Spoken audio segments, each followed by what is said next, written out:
Cerita ini kejadiannya di tahun 1993. Ada seorang penari, sebut aja namanya Shinta. Umurnya di saat itu tuh 20 tahun dan dia tuh udah mau tingkat akhir di kuliahnya. Nah, Shinta ini asalnya dari Jawa Barat dan dia tuh ngerantau untuk kuliah jurusan seni tari di daerah Jawa Tengah. Di suatu hari, Shinta ini dapat kabar kalau misalnya tantenya tuh meninggal. Tantenya itu sebutlah namanya Tante Endang. Ini tuh tinggal di daerah Jawa Barat. Dia sekitaran rumahnya Shinta lah. Umurnya udah 50-an. Nah, Tante Endang ini penari juga. Dan dari Shinta kecil, Shinta tuh udah diajarin sama Tante Endang ini buat nari. Ya, dapat kabar kayak gitu, buat tante yang meninggal ya Shinta baliklah ke kampungnya, ke Jawa Barat. Nah, tapi sebelum balik ke Jawa Barat, Shinta tuh sempat ketemu sama temennya namanya Dewi. Nah, Dewi ini tuh bisa ngeliat hal-hal mistis lah. Dewi tuh tiba-tiba aja ngomong ke Shinta kayak gini. Kalau kamu yakin buat pegang barang itu, kamu jaga baik-baik ya barangnya. Dan kuatin diri kamu. Tapi kalau kamu gak kuat, jangan diambil. Barang apa? Nah, Shinta juga kayak gak tahu itu barang apa. Karena kayak, ya dia juga gak ngerti kenapa si Dewi ngomong kayak gitu loh. Oh, ini Dewi tiba-tiba aja ngomong. Tiba-tiba aja ngomong kayak gitu, Muy. Oh. Udah tuh, di malam itu Shinta balik ke kampungnya. Dan besoknya dia ngelayat Tante Endang. Setelah ngelayat, Shinta ini pergi ke rumahnya almarhum Tante Endang. Dan di situ tuh Shinta ketemu anak angkatnya Tante Endang. Sebut aja namanya Asep. Nah, jadi Tante Endang ini penari juga kan yang tadi gue bilang. Nah, dia tuh punya sanggar, si Tante Endang ini. Karena Tante Endang juga gak punya suami, akhirnya dia ngangkat banyak anak dari sanggarnya dia. Salah satunya si Asep ini. Yang mana si Asep ini juga ngurusin Tante Endang lah. Nah, Shinta tuh ke rumah Tante Endang karena dia udah lama gak ketemu Tante Endang. Dan tiba-tiba tantenya meninggal gitu aja. Dan Shinta tuh sedih banget karena ya itu orang yang dari dulu udah ngajarin dia nari. Dan tantenya meninggal, Shinta pun gak sempet pamitan gitu. Nah, Shinta tuh pengen banget buat nyimpen beberapa barangnya Tante Endang. Kayak biar at least dia bisa nginget lah Tante Endang. Kenang-kenangan ya. Kenang-kenangan. Ya karena tantenya sendiri kan. Ya udah ngajarin dia nari dari kecil gitu. Gurunya dia lah. Akhirnya Shinta minta izin buat masuk ke kamarnya almarhum Tante Endang, ke Asep. Dan di situ Shinta tuh ngelihat ada satu buah kotak kayu. Dan pas dia buka isinya, ternyata itu tuh ada konde emas, selendang, sama kain batik. Shinta nanya ke Asep, kalau Shinta ngebawa kotak itu boleh nggak? Karena kayak ya dia bisa pakai itu buat dia nari nanti kan. Iya. Asep ngebolehin aja karena ya Shinta kan ponakannya Tante Endang juga gitu kan. Nah, Asep ini bilang, waktu dia nemuin Tante Endang yang udah meninggal, posisinya tuh Tante Endang lagi meluk kotak ini. Nah, terus Asep bilang lagi, tapi teh, ini jangan bilang siapa-siapa ya. Beberapa hari sebelum ibu meninggal, aku tuh sering nyium bau melati di kamarnya ibu. Terus kalau malam, suka ada bunyi gamelan dari arah kamarnya ibu. Mampus. Tapi kalau aku ngecek, gak ada apa-apa. Cuma ada ibu lagi tidur sambil megang kotak ini.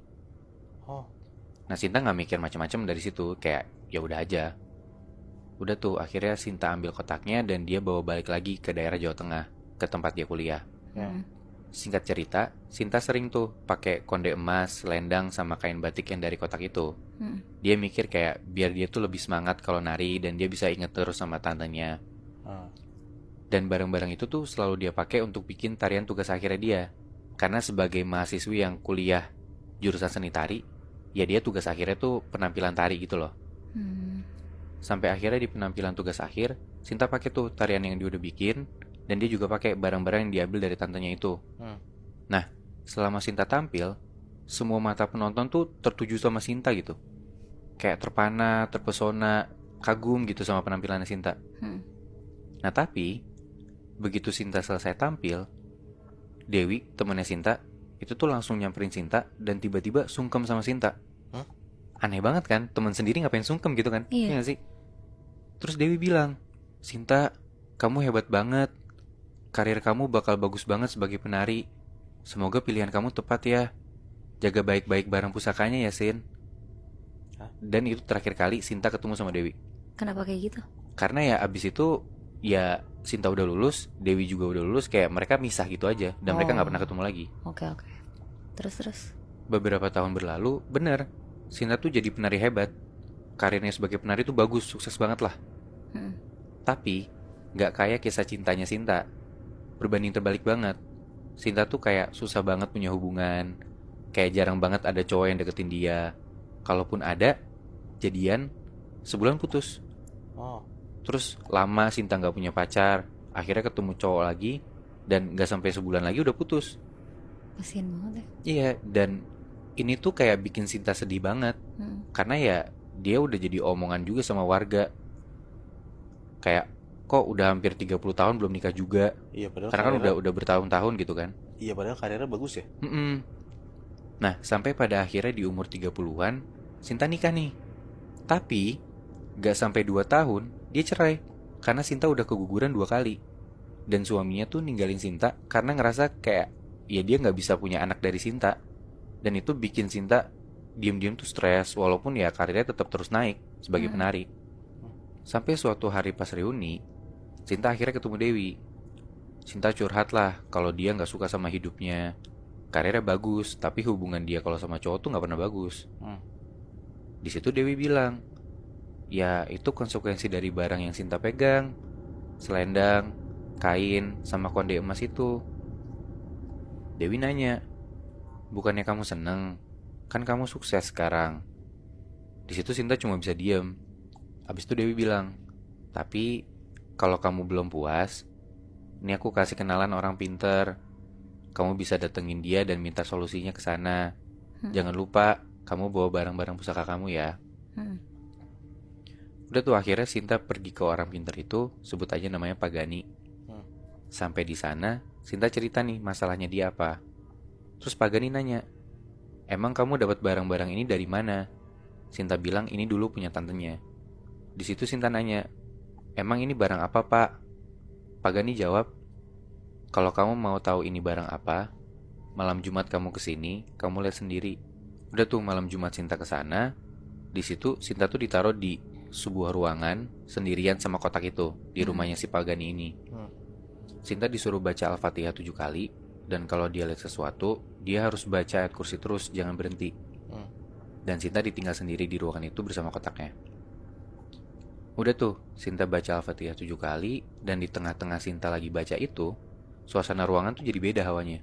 Dan tiba-tiba, di atas kotak kayu itu berdiri seorang penari cantik. Pakai konde emas, selendang, sama kain batik yang ada dari kotak itu. Tiba-tiba nongol gitu. Tiba-tiba nongol. Dan aksesorisnya tuh persis banget. Yang barang-barang itu tuh ya kayak pakaian nari yang biasanya Sinta pakai itu loh. Di situ Sinta berhenti baca Al-Fatihah karena kayak dia kaget dong, tiba-tiba ada penari di atas kotak itu. Dari luar, Pak Gani tuh ngetok pintu dan teriak, ingat, baca ayat kursi. Langsung tuh Sinta baca ayat kursi. Dan gak lama, sosok wanita cantik yang dia lihat itu berubah jadi seorang nenek-nenek tua, rambutnya putih, dan kulitnya kayak kebakar semua. Anjing. Sinta takut banget sampai dia tuh terbata-bata bacain ayat kursi ini.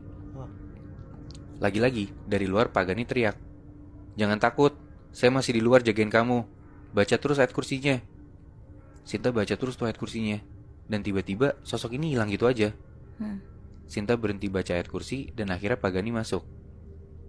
Setelah udah mulai tenang, Pak Gani kasih tau lah, ternyata sosok yang dilihat sama Sinta itu adalah Ronggeng, yang jadi penghuni dari barang yang dipegang sama Tante Endang ini. Kalau lo sadar, tantenya Sinta, si Tante Endang, itu nggak punya suami dan anak yang tadi gue bilang. Oh iya. Dia ngangkat anak banyak kan. Iya benar. Itu tuh karena Tante Endang tuh berambisi jadi penari sukses dan rela buat nggak punya pasangan. Karena emang itu konsekuensi dari melihara barang pusaka ini. Dari situ Pak Gani kasih pilihan, kotak ini mau disimpan sama Sinta atau mau ditaruh di tempatnya Pak Gani. Di situ Sinta milih buat nggak pegang barang itu lagi karena dia mau punya hidup, punya keluarga gitu. Ya akhirnya barang itu disimpan sama Pak Gani. Akhirnya Sinta punya hidup dan berkeluarga. Tapi ya dia harus ngerelain karir narinya dia. Karena setiap dia pakai tarian yang dia udah bikin dan dia udah latih dari kuliah dulu sampai sekarang, dia tuh selalu cedera. Karena ya itu tariannya si Ronggeng, bukan tariannya si Sinta. Berarti si Tante Endang itu emang sengaja melihara, Bi? Iya bener Moy. Jadi biar karir narinya bagus, dia tuh melihara si kotak itu bersama isi-isinya. Ya tapi konsekuensi dari kotak dan isi-isinya itu, ya dia gak bisa deket sama cowok sama sekali. Dan si Tante Endang itu lebih memilih karir dibanding percintaan.